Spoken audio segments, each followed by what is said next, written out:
Oke, kita sambung part yang ketiga.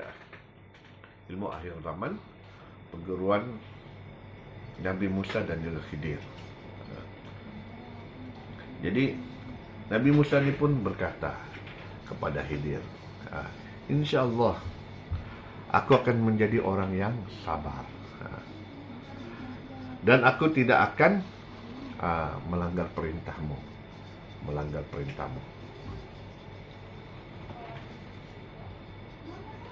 Kemudian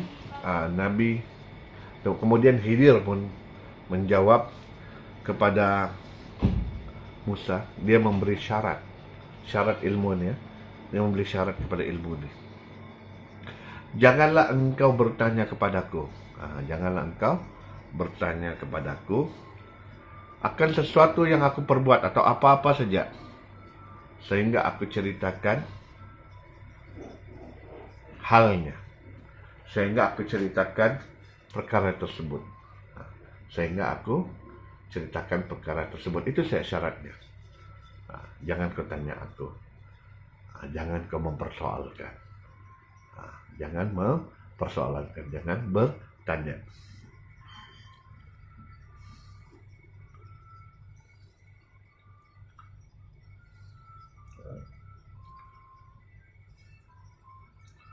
Okey. Oleh kerana mereka ni pertemuan di tepi laut, sebab namanya pertemuan di antara dua lautan, maka mereka pun berjalan di tepi laut. Kemudian mereka ingin meneruskan perjalanan ke seberang lautan. Maka mereka pun masuklah, ingin berlayar. Jadi Nabi Musa ni dia kena ikutlah dengan Khidir. Maka Khidir pun masuk kepada sebuah kapal, memberitahu tujuan perjalanan itu ke seberang. Orang yang mempunyai kapal ni, dia dapat melihat Khidir ni orang yang baik. Jadi dia pun orang yang mempunyai yang punya pemilik kepada kapal ni mungkin mengenali Khidir, ataupun dia nampak kebaikan yang ada pada Khidir tu, dengan budi bahasanya, mungkin dengan keimanannya yang jelas, yang dapat dilihat. Maka dia tidak meminta sebarang bayaran pun, dan bahkan mereka dilayan dengan sangat baik. Pada ketika itu, selepas mereka sudah kapal ni, bila dia berlayar, mestilah dia akan berlayar meninggalkan tepian pantai ataupun tepi laut. Dia akan bergerak ke tengah-tengah lautan. Bila kita berada di tengah-tengah lautan, tidak ada sudah daratan yang ada di sekeliling kita, hanya laut yang terbentang luas. Okey. Kemudian secara tiba-tiba Khidir itu membocorkan kapal tersebut. Jadi apabila dibocorkan, maka tersentaplah Nabi Musa. Maka Nabi Musa pun berkata, patutkah engkau membocorkan, sedangkan akibat perbuatan itu boleh menenggelamkan penumpang-penumpang yang ada di dalam kapal ini. Sesungguhnya engkau telah membuat satu perkara yang besar.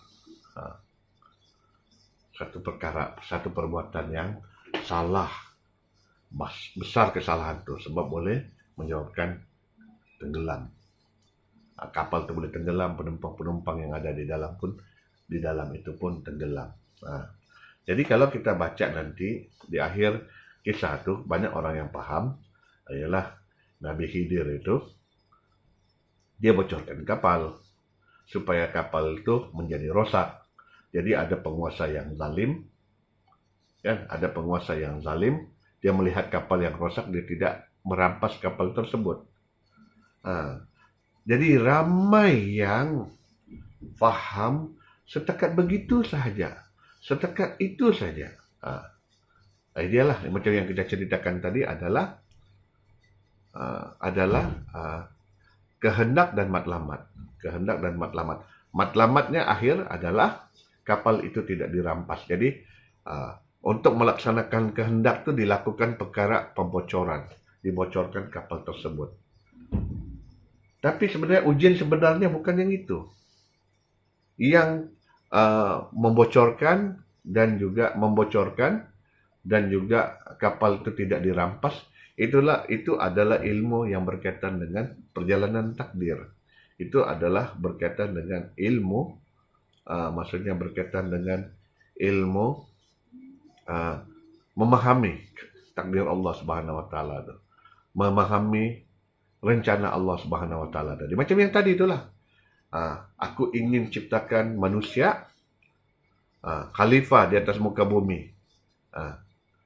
Ada jalan ceritanya sehingga akhirnya manusia dikeluarkan daripada surga, diturunkan di atas muka bumi sampai kepada matlamatnya. Begitulah juga dengan keadaan kapal itu dibocorkan, kapal itu menjadi rosak, tidak jadi dirampas. Ujiannya mana?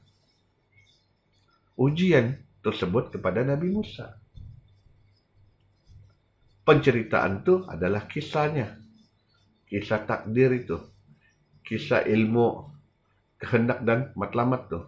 Ujiannya kepada Nabi Musa.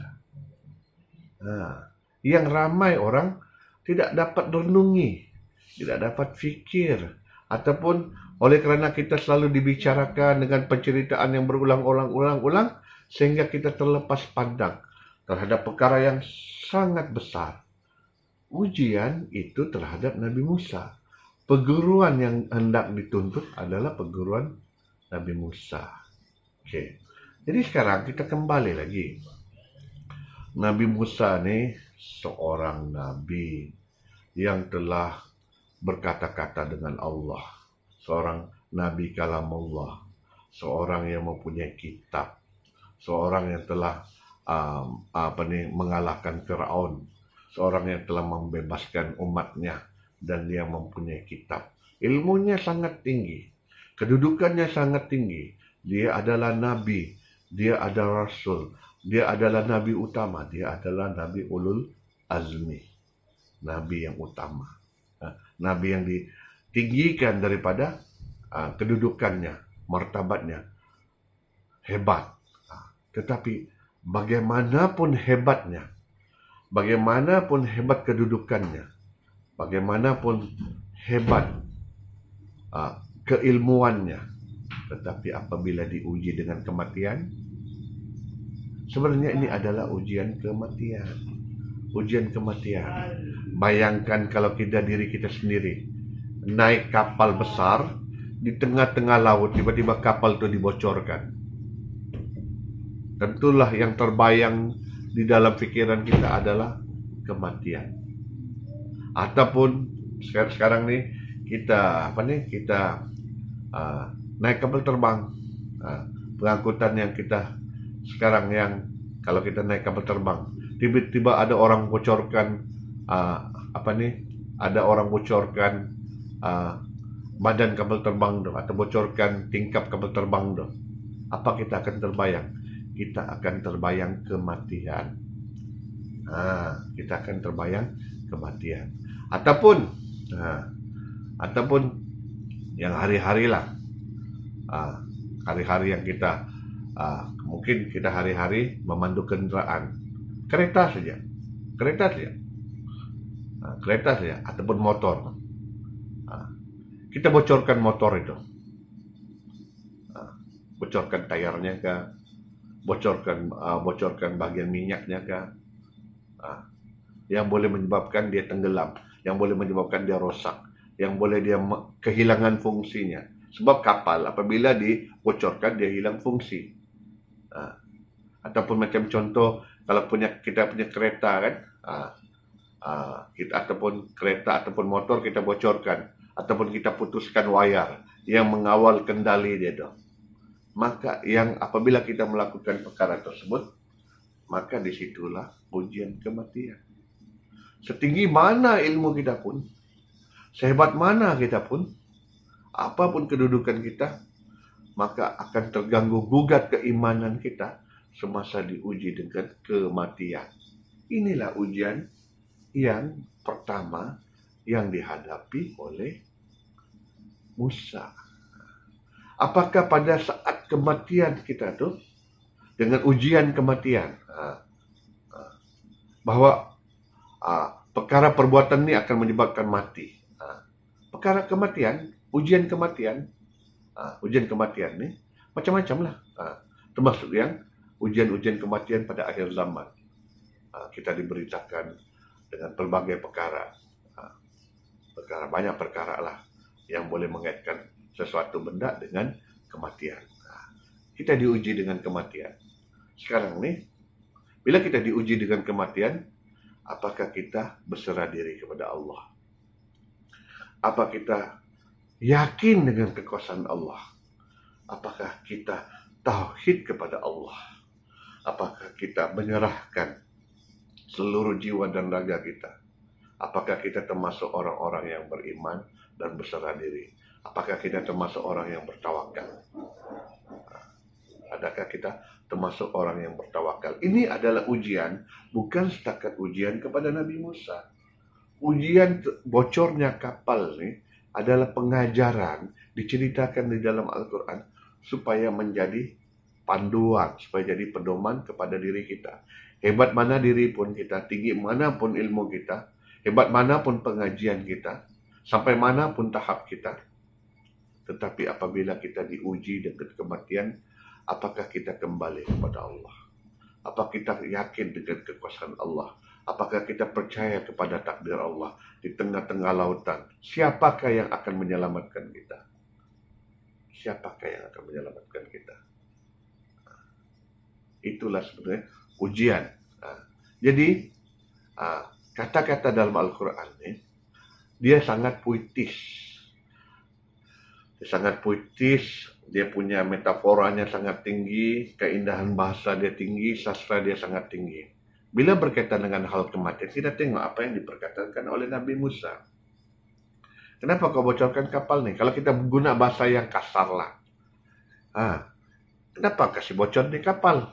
Bocor di kapal, mati wah kita semua nih. Tenggelam nih kapal. Semua yang ada dalam penumpang nih, semua yang ada di dalam kapal, aku nih datang mau berguru dengan engkau. Aku ini diperintahkan berguru dengan engkau. Tiba-tiba pula kau bocorkan kapal. Tentulah kita semua akan mati. Di sini kita diuji kita punya keyakinan. Keyakinan hidup dan mati itu ditentukan oleh siapa. Inilah ujian akhir zaman. Dengar betul-betul. Hidup dan mati kita pada akhir zaman ini. Hidup dan mati kita. Sehat atau sakitnya kita, maut, berkaitan dengan kematian.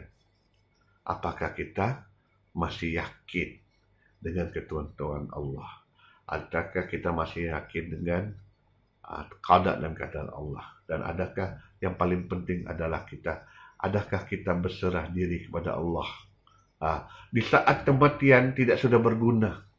Di saat kematian tuh, tidak sudah berguna kita punya kedudukan, kita punya pangkat, kita punya keilmuan. Tetapi yang paling penting adalah keyakinan kita kepada Allah. Siapa yang kita pilih semasa kita menghadapi kehampiran kematian. Ataupun kalau kita menghadapi sakaratul maut, banyak ujian-ujian yang akan kita hadapi. Dan di mana di situ kita kena memilih. Inilah adalah ujian yang pertama. Ujian yang sangat besar. Yang ramai orang terlepas pandang. Hanya menganggap bahwa keadaan itu, penceritaan itu adalah kapal dirosakkan supaya tidak dirampas. Tapi kita kena tengok siapa yang berguru. Siapa yang berguru. Yang menuntut ilmu tuh, yang menuntut perguruan itu adalah Nabi Musa. Perkataan Nabi Musa ialah, kenapa kau buat ini? Kau akan menenggelamkan kapal ini beserta dengan penumpang-penumpangnya. Yang disebut oleh Nabi Musa itu adalah hal kematian. Jadi ujian ini adalah ujian kematian sebenarnya. Bukalah minda kita. Besarkan akal kita. Besarkan akal kita ya. Supaya kita terbuka kita punya, jangan kita terlalu sempit ataupun kita terlalu di dalam kotak, ataupun kita di dalam kepompong, kita kena keluar daripada kepompong. Ataupun selama ni kita mendengar kisah-kisah ni diceritakan, yang biasa kita dengar, ataupun yang selesa di telinga kita, ataupun yang memenuhi hajat kita. Sedangkan perkara yang paling besar tidak sampai kepada kita.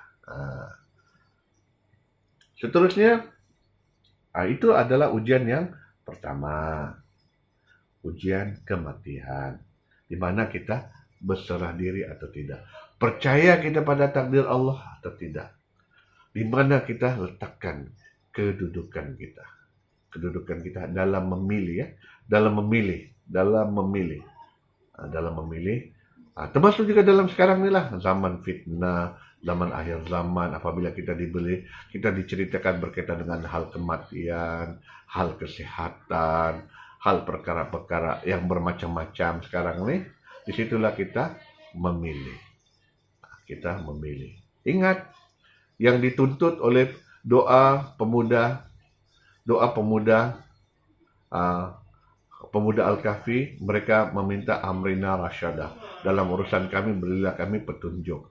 Dan juga Nabi Musa, dia ingin berguru juga dengan Khidir kerana dia meminta petunjuk. Petunjuk ni penting kepada kita semasa kita membuat pilihan. Sebab ujian akhir zaman adalah pilihan. Sama ada kita terpilih syurga atau terpilih neraka yang dibawa oleh Dajjal tersebut. Sebab Dajjal ni dia datang dengan penipuan-penipuan, dengan fitnah-fitnah. Kemudian, apabila mereka sampai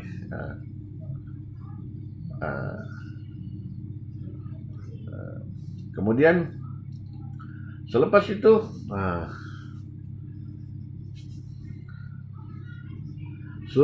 apabila selesai ujian yang pertama tu, maka selepas mereka keluar daripada kapal tersebut, maka Nabi Musa pun dalam perjalanan keluar daripada kapal tersebut, maka Khidir pun dia berjalan bersama dengan Nabi Musa. Tiba-tiba dia nampak satu orang pemuda. Diceritakan bahawa pemuda ni masih lagi kecil, macam kanak-kanak lah, lebih kurang kanak-kanak yang belum akil balik lagi. Kanak-kanak ni sedang bermain bersama dengan rakannya. Kemudian kemudian Khidir pun memanggil budak tersebut supaya mengikutinya. Dia mau tunjukkan sesuatu lah. Maka budak ini pun dia ikut. Apabila budak ni ikut sampai satu tempat yang sunyi, tinggal 3 orang saja. Budak ini, Khidir dan Nabi Musa. Kemudian dengan segeralah Khidir mengambil pisau dan dia membunuh pemuda ini. Matilah pemuda ini. Jadi diceritakan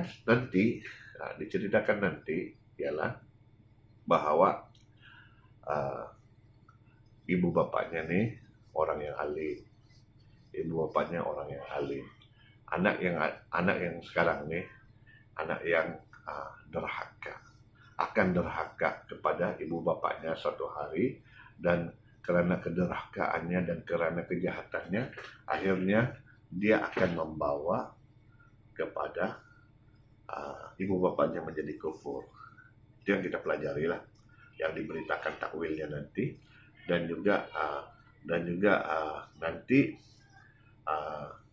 digantilah anak yang jahat ni dengan anak yang soleh, dan akan nanti anak yang soleh ni akan menjaga kedua ibu bapaknya dan menjadikan bertambah lagi keimanan kedua ibu bapaknya. Jadi di sini adalah ujian dia kepada Nabi Musa. Kita tengok apa yang Nabi Musa jawab. Patutkah engkau membunuh satu jiwa yang bersih, yang yang tidak berdosa, yang masih bersih zakiyah, dia panggillah. Sesungguhnya engkau telah membuat satu perbuatan yang mungkar. Maksudnya engkau telah membuat sesuatu perbuatan yang mungkar. Kita kena tahu kedudukan Nabi Musa sekarang nih. Nabi Musa nih dia memegang kitab Taurat. Dalam kitab Taurat itu ada hukum hakam. Dalam hukum hakam nih, dalam Taurat ini dilarang membunuh. Dilarang membunuh. Dan di dalam Taurat juga kalau kita baca lagi Taurat, di situ kita ada hukum kisos. Maksudnya mata balas mata, hidung balas hidung, telinga balas telinga, darah balas darah, nyawa balas nyawa. Jadi kalau membunuh hukumnya salah, hukumnya haram, hukumnya dosa besar. Begitu juga dengan kitab-kitab seterusnya. Macam kitab Injil, kitab Injil dia menegakkan hukum. Dia tetap menegakkan hukum. Dia tidak mengubah sedakwat pun, seinci pun, senokta pun hukum Taurat diteruskan pada kitab Injil. Begitu juga dengan Al-Quran. Hukum kisas itu masih berterusan di dalam Al-Quran. Cuma ada penutup di dalam Al-Quran. Di dalam Al-Quran itu, sekiranya tidak mau melaksanakan diat itu, sekiranya tidak mau melaksanakan hukum kisas itu, dia ada hukum ganti rugi ataupun hukum diat. Hukum diat ini maksudnya diberi ganti rugi berbentuk sagu hati yang dipersetujui antara kedua pihak, dan juga ada lagi ditambahkan ayat, sekiranya tidak boleh juga tidak perlu membalas, tidak perlu meminta ganti rugi, hanya memberi kemaafan. Sesungguhnya yang memberi kemaafan itu sangat hampir dengan rahmat Allah. Itulah hukum. Jadi hukum ini masih berterusan. Jadi perbuatan Khidir nih dihukumkan. Ujian pertama berkaitan dengan ujian kematian. Sekarang nih ujian kedua betul-betul sudah diberi mati. Apa yang diceritakan nih sebenarnya adalah hakikat makhluk yang mati, makhluk yang dimatikan. Oke. Jadi pada kesudahannya nanti, pada takwilnya nanti, makhluk yang mati ini diganti dengan makhluk yang lain. Makhluk yang jahat digantikan pemuda yang ataupun kanak-kanak yang jahat ini diganti dengan kanak-kanak yang lebih baik, yang lebih beriman, yang akan menjaga kedua ibu bapanya, dan juga akan membawa ibu bapanya lebih beriman lagi kepada Allah Subhanahu wa taala. Jadi di sini sebenarnya hakikat makhluk, hakikat kematian makhluk itu sendiri, hakikat makhluk. Jadi ini di luar daripada hukum syariat, di luar daripada hukum syariat. Sebab perbuatan Khidir nih, dia sudah berada di alam hakikat. Siapakah pemuda yang dibunuh? Siapakah pemuda yang dikasih mati? Siapakah pemuda yang dihidupkan sebagai pengganti kepada kedua ibu bapa itu? Itu adalah hakikat makhluk dan juga hakikat kematian. Hakikat makhluk lah, hakikat makhluk. Jadi pada tahap yang lebih tinggi, hakikat makhluk ini sebenarnya Allah yang berbuat sesuka hati kepada makhluknya. Kehendak Allah, bukan kehendak manusia. Makhluk ini, seluruhnya makhluk ini adalah kehendak Allah, kemauan Allah, ketentuan Allah. Allah yang tentukan, bukan makhluk yang tentukan. Hakikat makhluk ini wujudnya wujud majazi. Makhluk ini wujudnya wujud bayangan. Makhluk ini bukan wujud hak. Makhluk ini bukan wujud hak. Makhluk ini wujud batil. Wujud batil. Yang wujud hak, wujud hakikat, wujud mutlak adalah hanya Allah saja. Makhluk ni adalah wujud majazi, wujud bayangan. Mungkin majazi bayangan ni adalah bahasa-bahasa lama. Kalau kita tukarkan kepada bahasa yang lebih moden, kita ni hanyalah gambaran. Kita ni adalah image. Macam contoh, image yang ada sekarang di depan kita punya handphone, image yang ada di dalam laptop, image yang ada di dalam komputer, image yang ada dalam 3D, itu hanyalah image saja. Image maksudnya gambaran yang dipaparkan pada sebuah layar ataupun pada sebuah ruang lingkup ataupun pada sebuah pentas ataupun pada sebuah matriks ataupun pada sebuah dipanggil ruang adalah sesuatu yang dipanggil ruang. Wujudnya itulah. Jadi kita ataupun kita ni paling mudah lagi adalah hologram. Hanyalah hologram semata-mata. Hologram ni apabila kita dipancarkan memberilah bentuk kepada kita. Maksudnya wujud kita ni wujud bayangan, wujud hologram. Tanpa pancaran itu kita tidak wujud. Tanpa pancaran itu kita tidak wujud. Wujud kita adalah wujud hologram. Wujud akibat ada pancaran. Wujud kita kerana ada yang wujud hakiki, ada yang wujud mutlak. Maksudnya wujud kita ni bukan wujud yang kalau dalam bahasa Melayu kita panggil wujud yang palsu. Wujud yang bukan nyata. Yang wujud sebenarnya wujud Allah. Kalau Allah tidak ada, tidak adalah alam ini. Tidak adalah makhluk ini.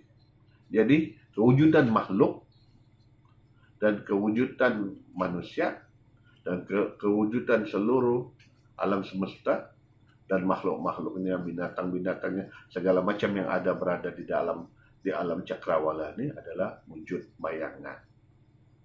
Wujud bayangan. Wujud bayangan. Sahaja, itu sahaja. Jadi itulah wujud hakikat makhluk. Ilmu yang dipelajari seterusnya adalah ilmu hakikat, wujud. Yang dipelajari oleh Nabi Musa adalah ilmu hakikat, wujud mutlak, wujud hak dengan wujud yang batil. Wujud hak dengan wujud yang batil.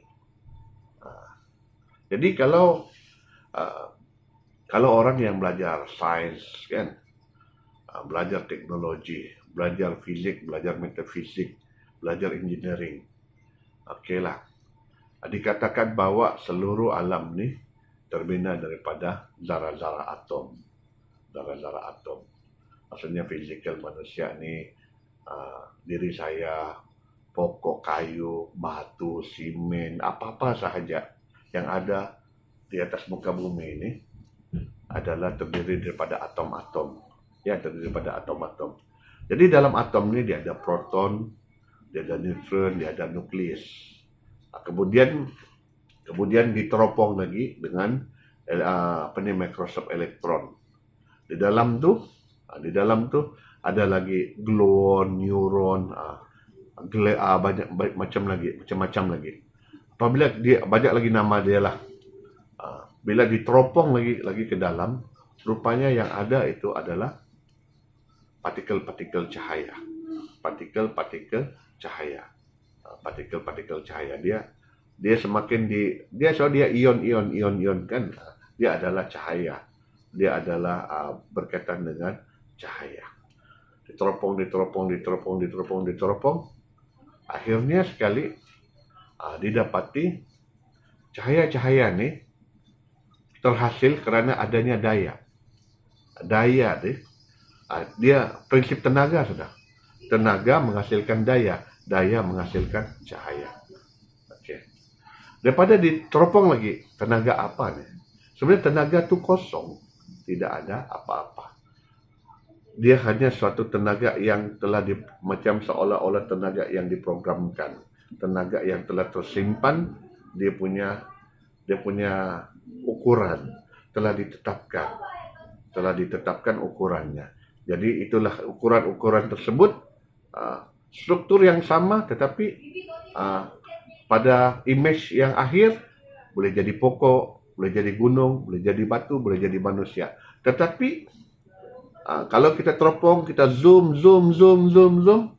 ya hanyalah tenaga, daya yang terikat karena sesuatu itu telah ditetapkan.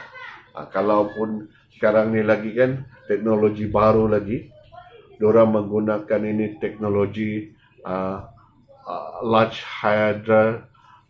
LHC tu, Large Hadron Collider.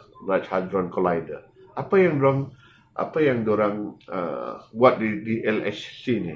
Kita berbicara teknologi lah. Di LHC ni, Large Hadron Collider, di mana di situ partikel-partikel asas lah, elektron dengan neutron dengan proton ni, dia adalah partikel asas yang membina alam semesta. Maka mereka menembakkan dengan kelajuan cahaya, dia keliling sampai satu kelajuan, maka dia akan langgarkan elektron ni. Dia akan pecah. Jadi mereka heran, bila dia pecah, dia akan berlaku simetri. Pemecahan simetri. Pemecahan yang tersusun, penyebaran yang terkawal. Maksudnya di situ ada daya, ada ilmu yang telah diprogramkan. Dan mereka percaya bahwa penyebaran symmetrical dan asymmetrical itu di situ ada Higgs boson lah dipanggil. Higgs boson orang percaya itu adalah partikel ketuhanan, partikel Tuhan. Maksudnya Higgs boson ni lah yang akan mengikat semua daya-daya ni untuk dia membentuk. Ini Higgs boson ni menentukan ini jadi pokok, Higgs boson ni menentukan ini jadi orang, Higgs boson ni ini menentukan jadi kayu, ini menjadi rumput. Mereka percaya kepada yang itu. Tapi pada asasnya struktur itu adalah sama. Sehinggalah Albert Einstein mengatakan bahwa alam ini kosong sebenarnya. Alam ini tidak ada apa-apa. Yang ada hanya daya saja. Yang daya yang akan membentuk kepada terjadinya alam ini. Terbentuknya struktur alam ini karena ada daya. Kita dalam orang Islam, atau orang yang beriman, kita memperkatakan la haula, tidak ada daya. Dan juga kita ada ayat Al-Quran yang disebut, dan kami ciptakan segala sesuatu itu sudah ada ukurannya. Sudah ditetapkan ukurannya. Sudah ditentukan kedudukannya. Dan dia sangat tidak bertentangan dengan ilmu ini. Ilmu yang sedang dikaji, Large Hadron Collider, dan juga ilmu atom. Ilmu atom ni ada. Dan dia sangat selari dengan Al-Quran, ya. Dia sangat selari. Jadi disitulah kita nampak bahwa itulah sebenarnya hakikat makhluk. Hakikat makhluk itu sebenarnya makhluk itu tidak ada. Kita kembali lagi. Kita kaitkan dengan ilmu ni, ilmu atom ke, ilmu Large Hadron Collider ke. Di situ kita dapat lihat hakikat makhluk itu sebenarnya. Hakikat makhluk sebenarnya hakikat yang tidak ada wujudnya. Wujudnya wujud bayangan. Kalau tidak ada daya itu, tidak ada ilmu itu, tidak ada cahaya itu, maka manusia ini tidak wujud. Hologram ini, dia terbentuk image-nya kerana dipancarkan daripada beberapa penjuru hingga membentuk image. Image boleh jadi orang, boleh jadi pahlawan, boleh jadi bukit, gunung, boleh jadi binatang, boleh jadi pertarungan. Orang boleh buat movie lagi dengan hologram. Ataupun 3D hologram. Sebab adanya cahaya yang dipancarkan sehingga membentuk image tersebut di dalam satu ruang matrix ataupun di satu ruang dimensi. Maka begitulah makhluk. Kita ni menerima pancaran sehingga terbentuknya diri kita. Diri kita sebenarnya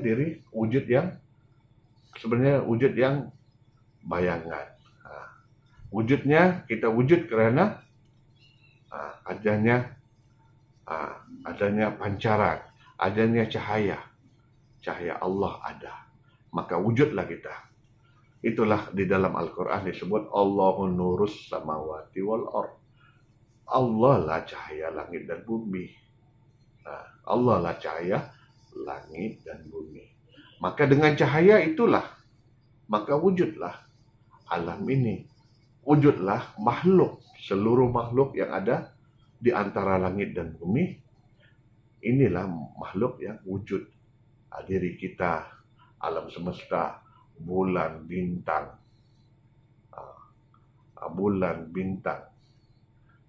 langit, bumi, dan segala macam isinya, termasuk manusia, binatang, seluruhnya itu adalah wujudnya kerana adanya cahaya Allah. Maksudnya kita ni wujud bayangan.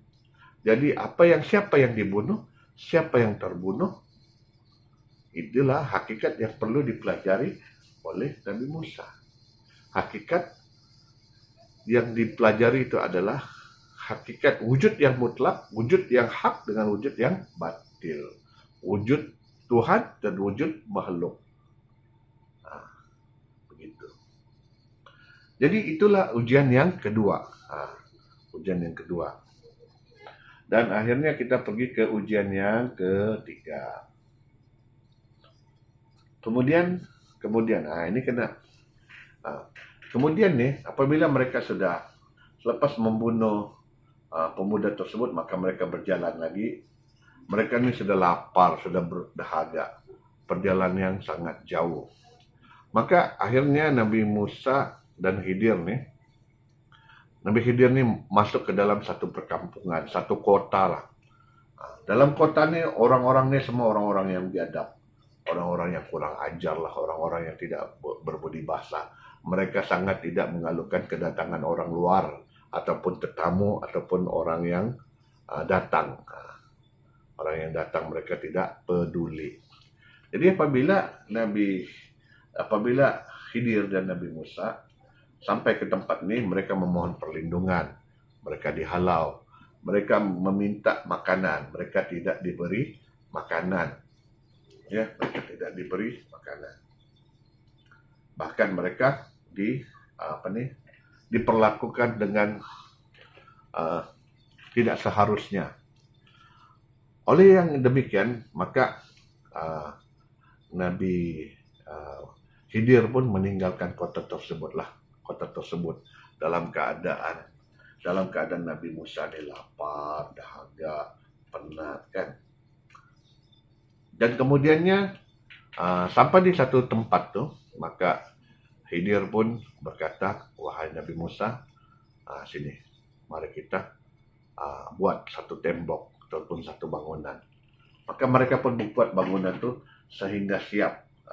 Setelah siap, tembok atau bangunan yang mereka buat tuh dapat melindungi kaum yang jahat tadi itu, terlindung. Banyak mereka dapat manfaat daripada bangunan tersebut. Bangunan sudah siap, cantik, terlindung lagi. Jadi apa yang diperkatakan oleh Nabi Musa? Apakah yang diperkatakan oleh Nabi Musa?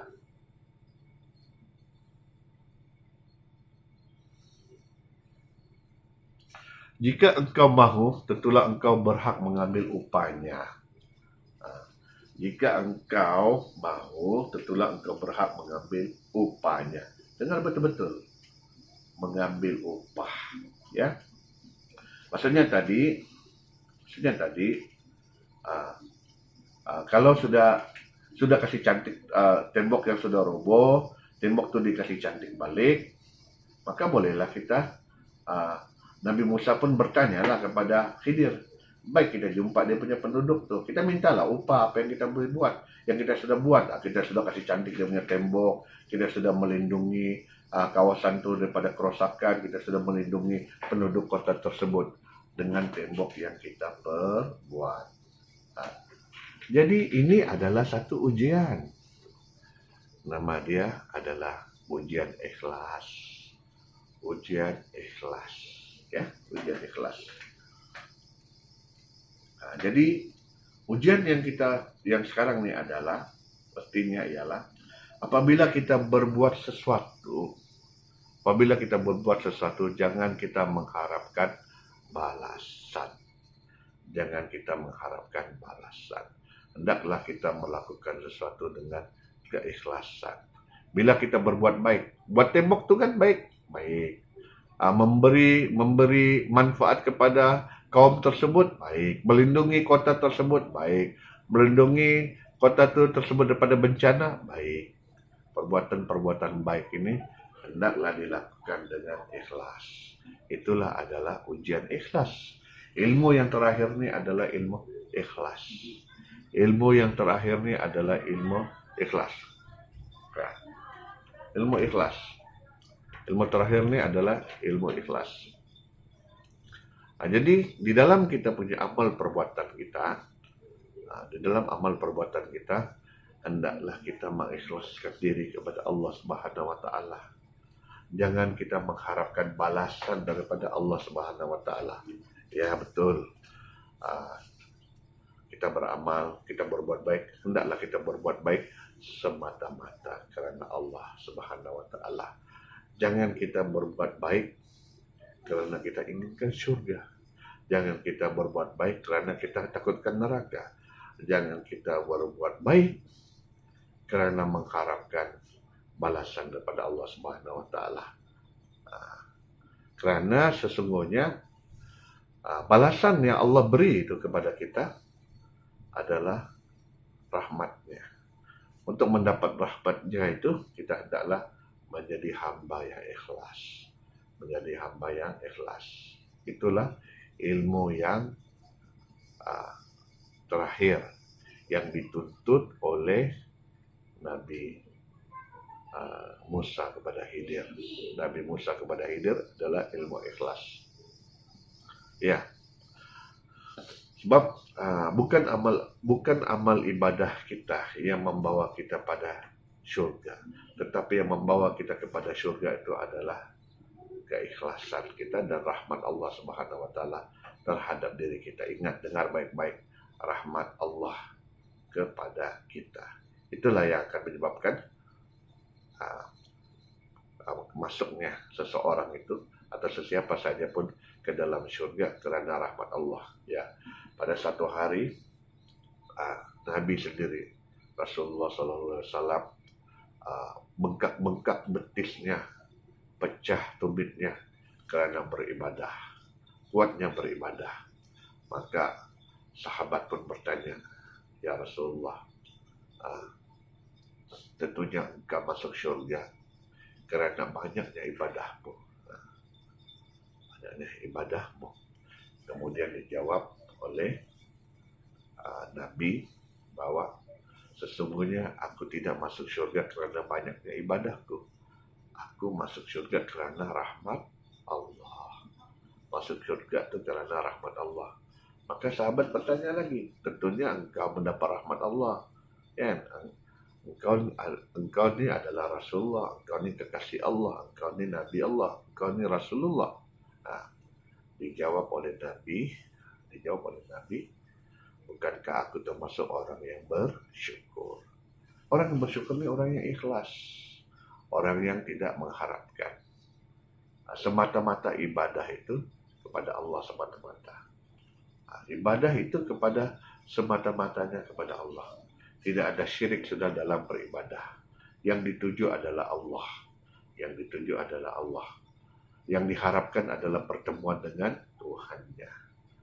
Kalau kita baca ayat 110 pula penutup kepada surah Al-Kahfi ialah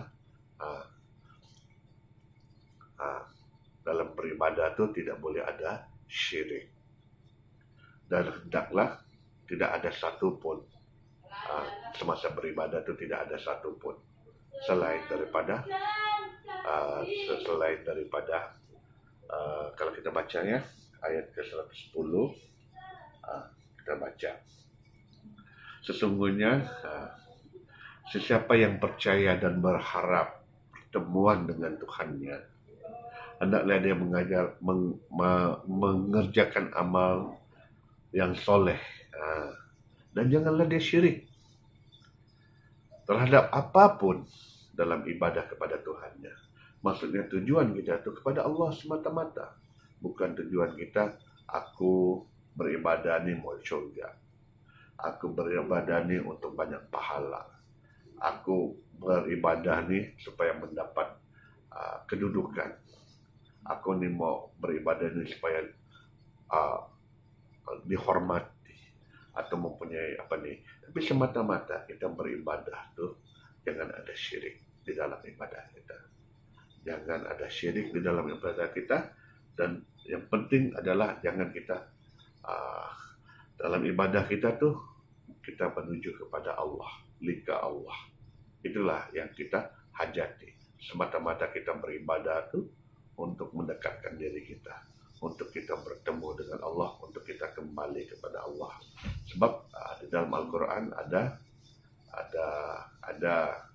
kalau kadang-kadang ini selalulah orang baca kalau orang sedang meninggal, orang telah ada berita meninggal dunia, kita selalu baca innalillahi wa inna ilaihi raji'un. Kepada Allah kita datang, kepada Allah kita kembali, kepadanya kita kembali. Jadi inilah sebenarnya tujuan kita. Kembalinya kita itu adalah bukan kita kembali, maksudnya kita beribadah itu bukan untuk surga, untuk kita kembali kepada Allah. Untuk kita kembali kepada Allah. Nikmat surga yang sebenar, bukan nikmat surga yang apa saja yang apa maksudnya nikmat-nikmatlah dalam surga nih, kan banyak nikmat di dalam surga nih. Ya, itu semuanya rahmat Allah yang dapat memenuhi segala kita punya keperluan, kita punya hawa nafsu dapat dipenuhi di dalam surga. Tapi surga sebenar surga yang kita hadapi, yang kita tuntut adalah bukan surga yang itu, bukan surga yang itu. Surga sebenar surga di dalam ayat Al-Quran sendiri ada. Nikmat yang paling besar di dalam surga adalah apabila penghuni surga itu memandang, melihat wajah Allah. Itulah nikmat yang sebenar. Itulah surga sebenar surga. Itulah yang kita ingin kembali kepada surga yang itu. Surga. Itulah surga itu banyak tingkatan dia. Dia bertingkat-tingkat. Dan nikmat yang paling tinggi di dalam surga adalah nikmat memandang Allah Subhanahu wa Ta'ala. Itu adalah sebenar nikmat kembali kepada Allah. Itulah sebenar-benarnya. Jadi inilah adalah ilmu yang dituntut. Ilmu yang dituntut oleh Nabi Musa kepada Nabi Khidir. Jadi pengajaran yang ketiga nih ialah di akhir zaman nih kita akan menghadapi cobaan, godaan tauhid, penyelewengan tauhid, ataupun termasuk juga penyelewengan agama, ataupun ajaran-ajaran yang tidak betul, ataupun ajaran-ajaran yang tidak tepat. Jadi ajaran yang sebenar-benarnya ialah kembali kepada Allah. Itu adalah ajaran sebenar. Ajaran tauhid yang benar adalah kembali kepada Allah. Itu adalah ajaran sebenar. Dan juga ini menunjukkan bahwa pada fitnah akhir zaman ini akan ada ajaran-ajaran baru. Sama ada dia berbentuk agama atau berbentuk pengetahuan yang akan mengubah kefahaman kita, yang akan menjauhkan kita daripada Allah ataupun menyebabkan kita syirik, sama ada sedar ataupun tidak. Jadi untuk kita mengenali ajaran yang sebenar, untuk kita mengikhlaskan diri, ilmu yang terakhir ini adalah ilmu ikhlas. Ilmu ikhlas untuk kita kembali kepada Allah. Ilmu kita kembali kepada Allah. Itulah ilmu yang dibawa oleh Nabi, yang dipelajari oleh Nabi Khidir, dipelajari oleh Nabi Musa semasa dia berguru dengan Khidir. Jadi persoalannya ialah adakah Nabi Musa berjaya menuntut ilmu ini? Ya, berjaya. Sudah pastilah berjaya. Nabi Musa itu bukan sembarangan orang. Dia adalah Rasul Ulul Azmi. Sifat Rasul ni dia mestilah dia ada fatonah, tablik, dia uh, sidik dan fatonah. Dia ada 4 ciri Nabi ini. Nabi ini mempunyai tahap intelektual yang sangat tinggi, tahap kebijaksanaan yang sangat tinggi. Mereka adalah manusia pilihan. Mereka mempunyai aras pemikiran yang tinggi, aras berfikir yang sangat tinggi. Jadi tentunya Nabi Musa berjaya menuntut ilmu ini. Apa buktinya? Buktinya selepas kemudian Khidir pun memberitahu, disinilah saat perpisahan kita. Maka aku akan beritahu apa kejadian tersebut. Maka diberitahu, aku rosakkan kapal supaya kapal itu tidak dirampas oleh penguasa yang zalim. Aku bunuh pemuda tersebut supaya diganti pemuda tersebut dengan pemuda yang lain, yang lebih baik. Aku bina tembok itu kerana di situ ada harta yang tersimpan, harta orang yang soleh. Nanti anak mereka nanti sudah dewasa akan dapat mengambil harta tersebut. Jadi apabila sudah dirungkaikan segala takwilnya, maka di situ Nabi Musa diam. Selepas ayat itu tidak ada lagi perdebatan, tidak ada lagi persoalan, tidak ada lagi debat ataupun diskusi. Maksudnya apa yang disampaikan oleh Khidir itu diterima dan menyebabkan Nabi Musa menjadi diam. Jadi ilmu ini, kalau kita sudah perolehi ilmu ini, kita akan menjadi orang yang diam. Orang yang tidak suka untuk berdebat. Orang yang tidak suka untuk berhujah-hujah. Untuk yang tidak suka berdialog. Orang yang tidak suka kepada perdebatan. Tidak suka. Yang boleh menyebabkan perselingkahan, permusuhan, perpecahan, ya tidak. Orang yang sampai kepada ilmu ini, dia hanya menyampaikan. Mereka hanya menyampaikan, orang hanya memberitahu ilmu ini, menyampaikan ilmu ini. Tapi nama untuk berdebat, berlawan cakap, yang boleh menyebabkan ketegangan akan dielak. Inilah ilmu ini. Jadi, apakah nama bagi ilmu ini? Nama bagi ilmu ini ada 3. Ilmu yang dipelajari oleh Nabi Musa berguru dengan Khidir ni. Okay. Ilmu di ayat yang awal, bermula ayat 60 tu, ilmu yang dibawa oleh Khidir ialah ilmu laduni, ilmu daripada kami, daripada sisi kami, ilmu laduni.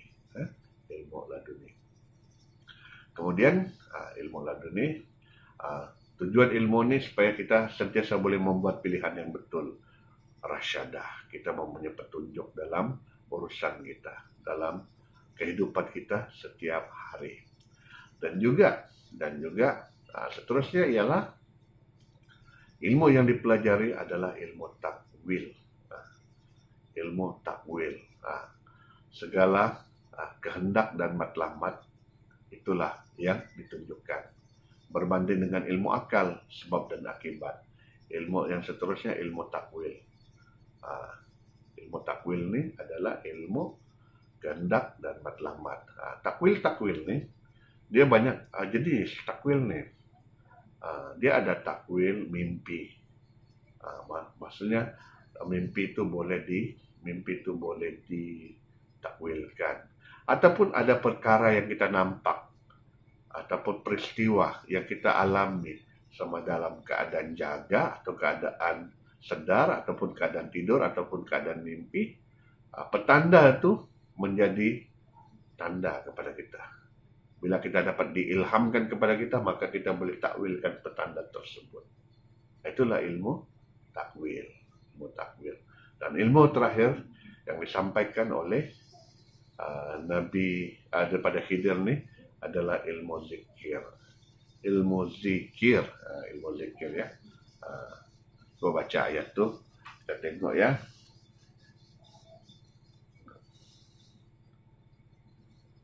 Kita tengok ayat tu.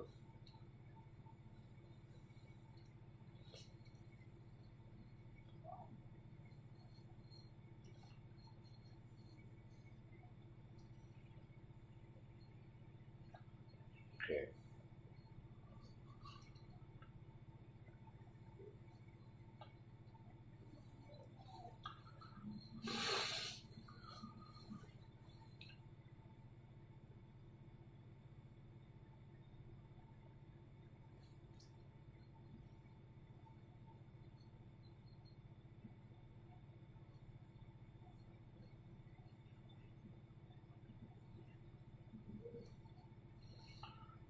Apabila inilah masa perpisahan antara aku denganmu. Aku akan terangkan kepadamu takwil apa yang engkau tidak dapat bersabar dengannya.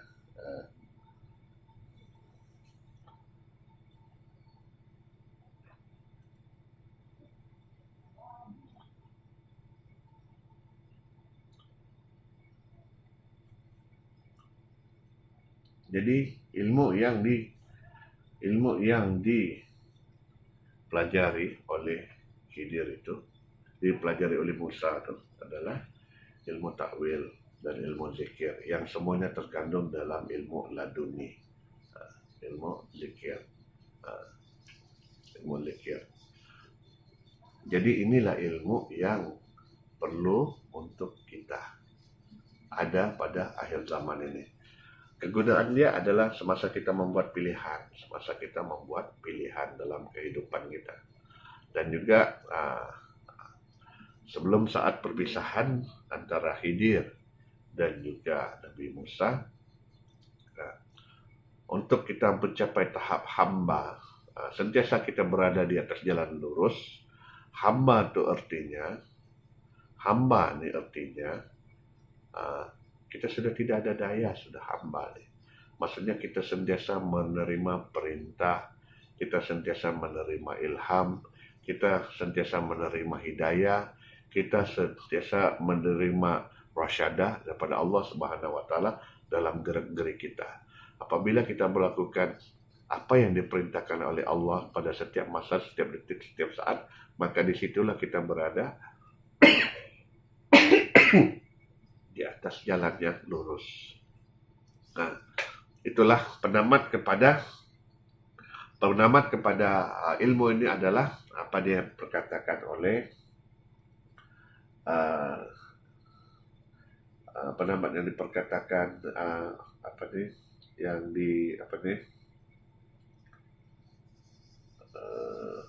penamat yang diperkatakan oleh Khidir kepada Nabi Musa ialah itulah aku sudah takwilkan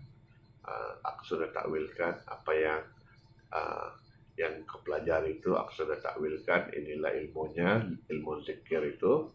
Dan juga penutupnya ialah apa yang aku perbuat, segala perbuatan itu bukan atas kemahuanku, melainkan aku menurut perintah. Orang yang sentiasa menurut perintah adalah hamba, adalah abdi kepada Allah. Itulah hamba. Inilah hamba. Itulah kita kaitkan dengan hamba ini, kedekatan, keberhampiran. Takarubnya seorang hamba itu kepada Allah Subhanahu wa taala. Sentiasa dia menerima ilham, sentiasa dia menerima perintah daripada Allah. Itulah ada ayat lain, apabila hambaku bertanya kepada aku tentang aku, katakanlah aku dekat. Ah, hamba inilah yang dekat dengan Allah.